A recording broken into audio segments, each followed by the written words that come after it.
السلام علیکم ورحمۃ اللہ وبرکاتہ۔ الحمدللہ رب العالمین والصلاۃ والسلام علی رسول الامین وآلہ وصحبہ اجمعین۔ اعوذ باللہ من الشیطان الرجیم، بسم اللہ الرحمن الرحیم۔ یولج اللیل فی النہار ویولج النہار فی اللیل، صدق اللہ العظیم۔ قابل احترام ذمہ داران جماعت، منتخب امراء مقامی اور ان کے معاونین، اس وقت جو عنوان ہے وہ وقت کی تنظیم یعنی ٹائم مینجمنٹ پر مجھے گفتگو کرنی ہے۔ میں نے گوگل پر کئی کتابیں سرچ کی تو عام طور سے ٹائم مینجمنٹ پر جو کتابیں ملتی ہیں یا دستیاب ہیں وہ ان لوگوں کے لیے ہیں جو لگے بندھے طریقے سے یا آفسز میں کام کرتے ہیں۔ تحریکی زندگی میں بہت اتار چڑھاؤ ہوتا ہے۔ ایک آفس کی زندگی، ایک فیلڈ کی زندگی، وہ دونوں کسی طرح سے میل نہیں کھاتی۔ ایک فارمولہ جو آفس کے لیے ہو سکتا ہے، میں سمجھتا ہوں فیلڈ کے لیے شاید اتنا کامیاب نہیں ہو سکتا۔ اس سے پہلے ابھی پچھلے سیشن میں مولانا عتیق الرحمن اصلاحی صاحب منصوبہ بندی پر اظہار خیال فرما رہے ہیں۔ دراصل منصوبہ بندی ٹائم کے بغیر نہیں ہو سکتی۔ وہ منصوبہ بھی کیا جس میں ٹائم کا تعین نہ ہو، اور جب آپ ٹائم کو مینیج کرنا چاہیں گے تو ظاہر سی بات ہے کوئی پلان ہی کریں گے۔ تو یہ منصوبہ بندی اور ٹائم مینجمنٹ میں سمجھتا ہوں ایک ہی سکے کے دو پہلو ہیں۔ اب جہاں تک یہ بات ہے اس کی اہمیت کہ ٹائم ہے کیا، میں سرسری طور پر دو تین باتیں عرض کروں گا، اور پھر اس کے بعد جو ہماری تحریکی ضرورتیں ہیں اس پر بھی میں دو تین باتیں آپ کے سامنے رکھوں گا۔ ٹائم کے بارے میں اور اس کی اہمیت کے بارے میں بہت ساری باتیں کہی جاتی ہیں۔ کسی نے کہا کہ ٹائم کی اہمیت اس طالب علم سے پوچھیے جو ایک نمبر سے فیل ہو گیا۔ کسی نے کہا اس مسافر سے پوچھیے ٹائم کی اہمیت جو اسٹیشن 1 منٹ لیٹ پہنچا اور اس کی گاڑی چھوٹ گئی۔ تو کسی نے کہا اس پائلٹ سے پوچھیے جس کا نشانہ 1 سیکنڈ کے فرق کے ساتھ چوک گیا اور اس کے لاکھوں روپے برباد ہو گئے اور خود وہ مصیبت میں پھنس گیا۔ تو گویا یہ ہے کہ ٹائم کا صحیح استعمال کیا جائے، بلکہ کسی نے یہاں تک کہا کہ جو ٹائم کی قدر نہیں کرتا یا ٹائم کو برباد کرتا ہے، وقت اس کو بھی برباد کر دیتا ہے۔ تو صحیح بات یہ ہے کہ ٹائم کو صحیح طریقے سے مینیج کرنا چاہیے۔ مجھے اللہ کے رسول صلی اللہ علیہ وسلم کی وہ بات یاد آتی ہے کہ آپ صلی اللہ علیہ وسلم نے ایک موقع پر ارشاد فرمایا۔ اس پر سید قطب سعید رحمۃ اللہ علیہ نے ایک ان کی کتاب ہے حکمت رسول، اس پر پورا ایک باب ہے ان کا، اس حدیث پر کہ ایک موقع پر اللہ کے رسول صلی اللہ علیہ وسلم نے ارشاد فرمایا کہ اگر تم دیکھ رہے ہو کہ قیامت برپا ہو رہی ہے، اگر تم دیکھ رہے ہو کہ قیامت برپا ہو رہی ہے اور تمہارے ہاتھ میں کھجور کا ایک درخت ہے، تم اسے لگا سکتے ہو تو لگا دو کہ تمہیں اس کا بھی اجر ملے گا۔ مطلب یہ ہے کہ زندگی اور موت کے درمیان کچھ لمحوں کا فاصلہ ہے، لیکن وہ کچھ لمحے وقتی تو ہے۔ اگر تم اس کا استعمال کر سکتے ہو تو کر لو، اور کرنا چاہیے۔ یہ اللہ کے رسول صلی اللہ علیہ وسلم ترغیب دی ہے۔ جسے ہم وقت کہتے ہیں، یہ سال ہیں، مہینے ہیں، دن ہیں۔ اللہ تعالیٰ نے اس کا تذکرہ کیا ہے۔ سورج بھی گردش کرتا ہے، زمین بھی گردش کرتی ہے، مگر اگر کوئی مجھ سے پوچھے کہ وقت کیا ہے تو میں کہوں گا کہ جس طرح دوسری چیزوں کے ناپنے کے الگ الگ پیرامیٹر ہیں، جیسے ہم طاقت کو ہارس پاور سے ناپتے ہیں، جیسے ہم وزن کو کلو گرام اور گرام سے ناپتے ہیں، جیسے ہم بجلی کو وولٹ سے ناپتے ہیں، اسی طرح زندگی اور زندگی کے کارناموں کے ناپنے کا پیرامیٹر، اس کا پیمانہ وقت۔ ہم یہی تو کہتے ہیں نا کہ اس شخص کی زندگی 70 سال تھی، یہ 28 سال جیل میں رہا، یہی تو کہتے ہیں نا، کتنے سال؟ اس کا کارنامہ ہی تو ہے۔ اس شخص نے 32 سال حکومت کی، یہ اس کا کارنامہ ہے۔ کس سے ناپتے ہیں ہم؟ وقت سے، دنوں سے، مہینوں سے۔ تو گویا یہ وقت ہی زندگی ہے، اور یہ زندگی ہی وقت ہے، آپ یوں سمجھ سکتے ہیں۔ تو بزرگوں اور دوستوں، وقت کا جو ہے ہمیں صحیح استعمال کرنا چاہیے، لیکن وہ کیا فیکٹر ہیں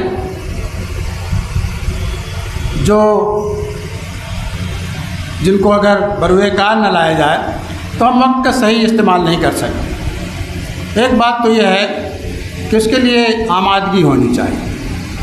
اگر انسان کسی کام کے لیے آمادہ نہ ہو تو دنیا میں کوئی کام نہیں کر سکتا، نہ کوئی پلاننگ کر سکتا ہے، نہ کوئی عمل کر سکتا ہے۔ آمادگی ہونی چاہیے۔ میں ایک مثال ہندوستانی کی دیتا ہوں۔ آپ جانتے ہیں شراب کے بارے میں ان کے مذہبی کتابوں میں بھی بات لکھی ہے، سماج بھی کہتا ہے ہر سال سینکڑوں اموات بھی ہوتی ہیں، مگر سماج کے اندر آمادگی نہیں ہے، اس لیے شراب بک بھی رہی ہے اور اس کے روکنے کے بھی محکمے بھی چل رہے ہیں۔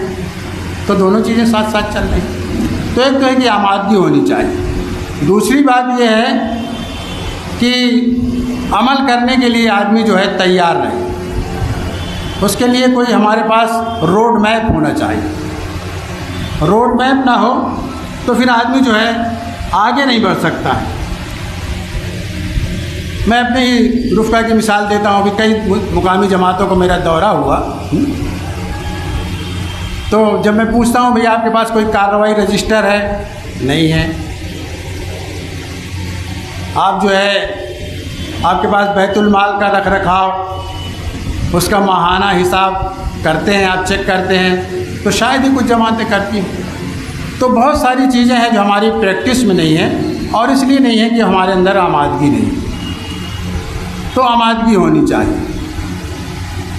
پھر ایک بات اور بھی ہے کہ کوئی بھی کام ہو اس کا جائزہ اور احتساب بھی ہونا چاہیے۔ اسسمنٹ نہ ہو تو پھر چیزیں بے معنی ہوتی ہیں۔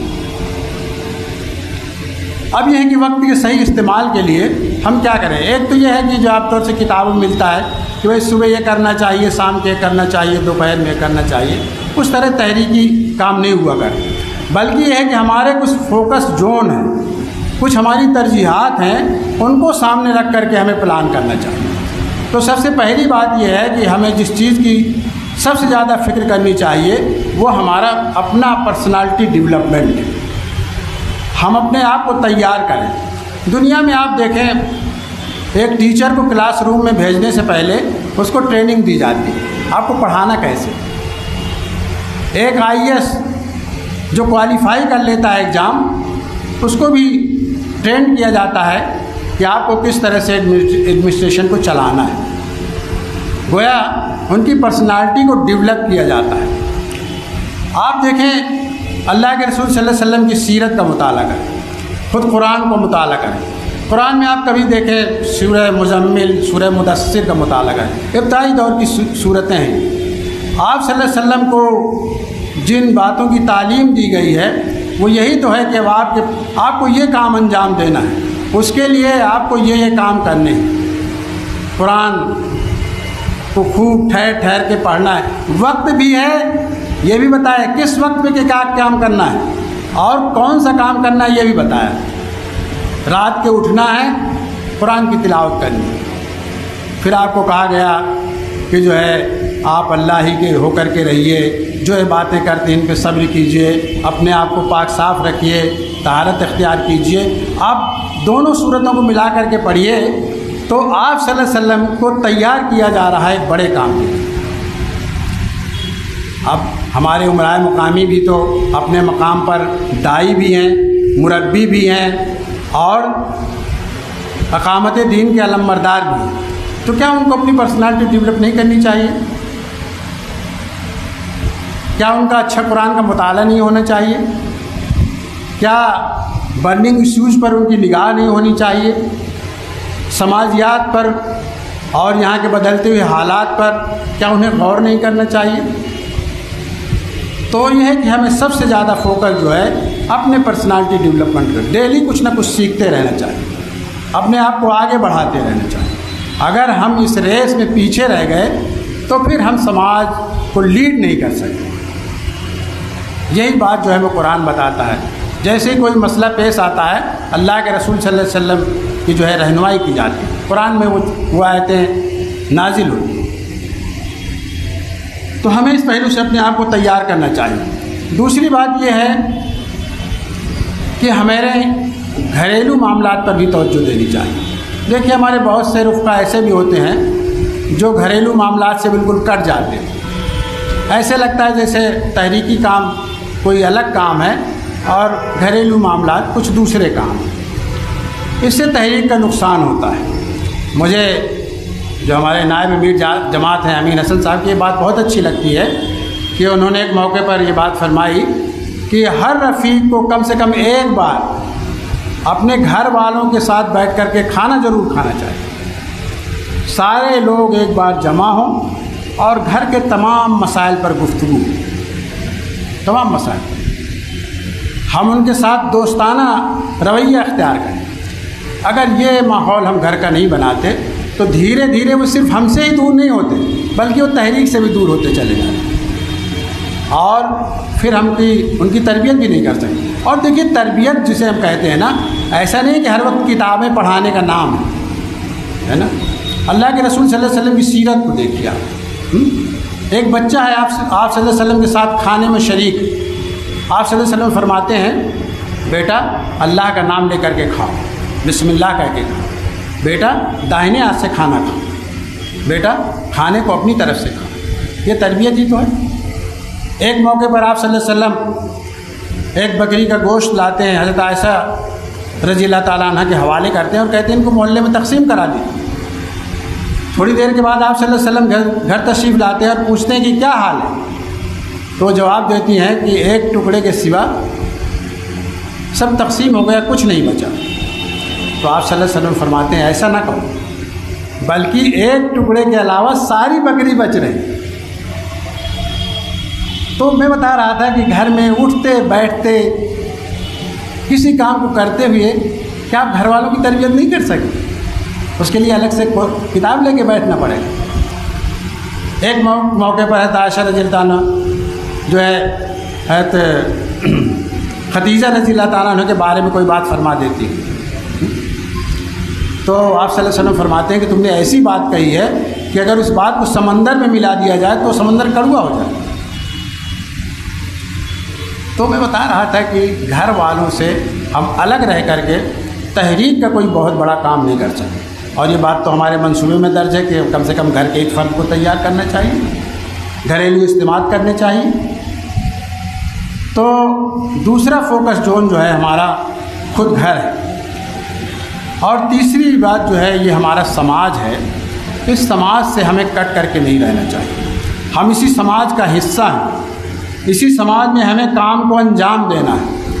تو ہم اس سماج کے مسائل میں دلچسپی لیں، اس کے پاس بھی ہمارے پاس کوئی وقت ہونا چاہیے، اور وقت کے ساتھ ساتھ جو ہے جو برننگ ایشوز ہیں، جو ٹاپکس ہیں، ان پر بھی جو ہے ہمیں ان کا نوٹس لینا چاہیے، ان کی رہنمائی کرنی چاہیے، یا کم سے کم ہمیں اپنے سماج میں اپنے محلے میں کچھ ایسے کام انجام دینے چاہیے جس میں سب کا فائدہ ہو، جو سب کے لیے۔ ابھی دیکھیے جماعت نے کچھ پلان کیا ہے، جیسے کہ ناگرک سیوا کیمپ، یہ ہے کہ ہم بہت سے لوگوں کے کام کر سکتے ہیں، ناگرک سیوا کیمپ کے ذریعے کر سکتے ہیں، فری ڈسپینسری چلا سکتے ہیں۔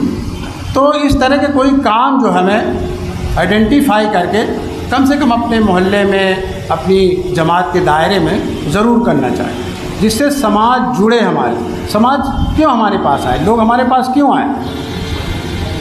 وہ تبھی آئیں گے جب دیکھیں گے کہ اس میں ہمارا بھی کوئی فائدہ ہے، ہمیں بھی یہاں سے کوئی چیز حاصل ہو سکتی ہے۔ تو یہ جو ہے کام ہمیں ضرور کرنا چاہیے۔ ایک چوتھی بات یہ ہے کہ ہمیں نئے افراد تک پہنچنا چاہیے۔ ہماری نیٹورکنگ اچھی ہونی چاہیے، نئے لوگوں تک پہنچنا، نئے لوگوں سے جڑنا۔ کبھی کبھی ایسا ہوتا ہے کہ ایک دائرہ ہوتا ہے، ہم اسی دائرے میں کام کرتے رہتے ہیں، نئے لوگوں کو تلاش نہیں کرتے، نوجوان لوگوں کو تلاش نہیں کرتے۔ میں ایک مارواڑی کا انٹرویو سن رہا تھا، تو کسی نے پوچھا کہ مارواڑی لوگ بزنس میں اتنے کامیاب کیوں ہوتے ہیں؟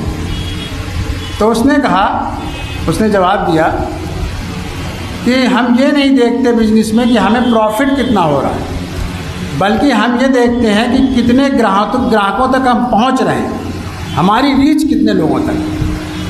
تو ریچ کا دائرہ جو ہے ہمارا بڑھتے رہنا چاہیے۔ اور ایک خاص بات یہ ہے کہ کبھی کبھی ہم سوچتے ہیں کہ سارے کام ہمیں کرنے ہیں اور ہم سارے کاموں کو اپنے سر اوڑھ لیتے ہیں۔ آپ پالیسی پروگرام کا بغور مطالعہ کیجئے تو اس میں بات کہیں درج ہوگی کہ ہمیں ان تمام کاموں کے لیے ملت کو بھی تیار کرنا ہے، ایسا نہیں کہ سارے کام ہم کو ہی کرنا ہے۔ تو جب تک ہم نئے افراد تک پہنچیں گے نہیں، ان کے سامنے اپنے پروگرام رکھیں گے نہیں، ان سے ہمارے دوستانہ تعلقات بڑھیں گے نہیں، تو وہ ہمارے کام کا کیسے حصہ بنیں گے یا وہ کیسے تحریک کو سمجھیں گے؟ تو ہمیں نئے افراد تک پہنچنا چاہیے، نئے لوگوں کو جوڑنا چاہیے، یہ کام ہمیں ضرور کرنا چاہیے۔ اور آخر میں ایک بات جو میں عرض کرنا چاہوں گا کہ کبھی کبھی ایسا بھی ہونا چاہیے کہ ہم اپنا جائزہ خود لیں، اپنا احتساب کریں۔ کبھی ایسا محسوس ہو کہ ہم اپنے رب کے سامنے بیٹھیں، بلکہ مجھے حضرت علی رضی اللہ عنہ کی ایک بات بہت اچھی لگتی، بہت اپیل کرتی ہے کہ آپ نے ایک موقع پر یہ بات ارشاد فرمائی کہ جب میرا جی چاہتا ہے کہ میں اپنے رب سے بات کروں تو میں نماز کے لیے کھڑا ہو جاتا ہوں، اور جب میرا جی چاہتا ہے کہ میرا رب مجھ سے بات کرے تو میں قرآن کی تلاوت کرتا ہوں۔ تو کبھی ایسا بھی ہونا چاہیے کہ ہم اسی جذبے کے تحت اپنے رب کے سامنے کھڑے ہوں، کبھی نماز میں کھڑے ہوں اور کبھی قرآن کی تلاوت کے ساتھ جو ہے اللہ سے جڑے ہوں۔ اس کے لیے بھی ہمیں جو ہے وقت نکالنا چاہیے۔ اور پھر کبھی سورہ حشر کی اس آیت پر بھی غور کرنا چاہیے جس میں کہا گیا ہے یا ایھا الذین آمنوا اتقوا اللہ ولتنظر نفس ما قدمت لغد واتقوا اللہ ان اللہ خبیر بما تعملون۔ اس میں 2 بار تقوی کا لفظ استعمال ہوا ہے۔ ایک بار یہ کہا گیا ہے کہ تم ذرا غور کرو، سوچو کہ تم نے کل کے لیے کیا کیا ہے۔ تو کبھی ہم اس پر بھی غور کریں کہ ہم نے کل کے لیے کیا تیاری کی ہے، کیا تیاری کی ہم نے کل کے لیے۔ تو ہمیں اس پہلو سے بھی جائزہ لینا چاہیے۔ کبھی ہم اس کے سامنے جھک جائیں۔ اور اللہ تعالیٰ نے دوسری بات یہ بتلائی کہ تم غور کرو نہ کرو مگر میرے علم میں تو ہے، مجھ سے بچ کر کے تو جانے والے ہو نہیں۔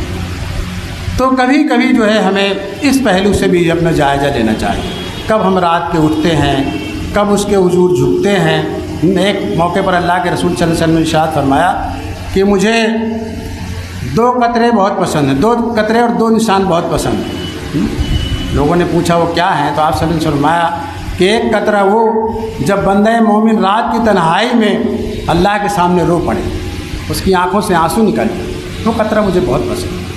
اور ایک قطرہ وہ جو ذوق شہادت میں جو انسان زخم کھائے اور اس کے خون کے قطرے نکل پڑے، وہ قطرے مجھے بہت پسند ہیں۔ تو بزرگوں اور دوستوں، کبھی کبھی ہمیں اپنا بھی جائزہ لینا چاہیے۔ علامہ اقبال نے جو بات کہی ہے کہ اپنے من میں ڈوب کر پاجا سراغ زندگی، تو اگر میرا نہیں بنتا نہ بن اپنا تو بن، من کی دولت ہاتھ آتی ہے تو پھر جاتی نہیں، تن کی دولت چھاؤں ہے آتا ہے دھن جاتا ہے۔ تو بزرگوں اور دوستوں، تحریکی زندگی میں بہت اتار چڑھاؤ آتے ہیں، اور ان اتار چڑھاؤ کا مقابلہ جہاں ہمیں منصوبہ بندی کرنی چاہیے، جہاں ہمیں اپنے ٹائم کے مینیج کرنا چاہیے، وہاں یہ ہے کہ ہمیں اپنے تعلق کو اپنے رب سے بہت مضبوط کرنا چاہیے۔ سورہ لقمان میں جو لقمان اپنے بیٹے کو سب سے پہلی نصیحت کرتے ہیں شرک کے بعد، وہی کہتے ہیں یا بنی اقم الصلاۃ، بیٹا نماز قائم کر، اللہ کے بندے بن کر کے رہنا، اس کے سامنے جھکنا۔ تو بزرگوں اور دوستوں، ہمیں سب کچھ کرنا ہے، مگر یہ ہے کہ ہمیں اللہ سب سے زیادہ اللہ پر توکل کرنا ہے، کیونکہ اس کے توکل کے بغیر کوئی کام نہ ہمارا مقبول ہو سکتا ہے اور نہ ہمیں اس کا کوئی اجر و ثواب مل سکتا ہے۔ تو یہ چند باتیں ہیں میں نے آپ کے سامنے رکھی ہیں اس امید کے ساتھ کہ ہم آئندہ جب یہاں سے جائیں گے تو ہم جو ہے اپنے ٹائم کو بھی مینیج کریں گے، تحریکی کاموں کے لیے وقت بھی نکالیں گے، اور جو چیزیں مطلوب ہیں ہم ان کا بر وقت نوٹس لیں گے۔ اللہ تعالیٰ سے دعا ہے کہ اللہ تعالیٰ مجھے بھی اور آپ تمام حضرات کو ان باتوں پر عمل کرنے کی توفیق عطا فرمائے۔ وآخر دعوانا الحمدللہ۔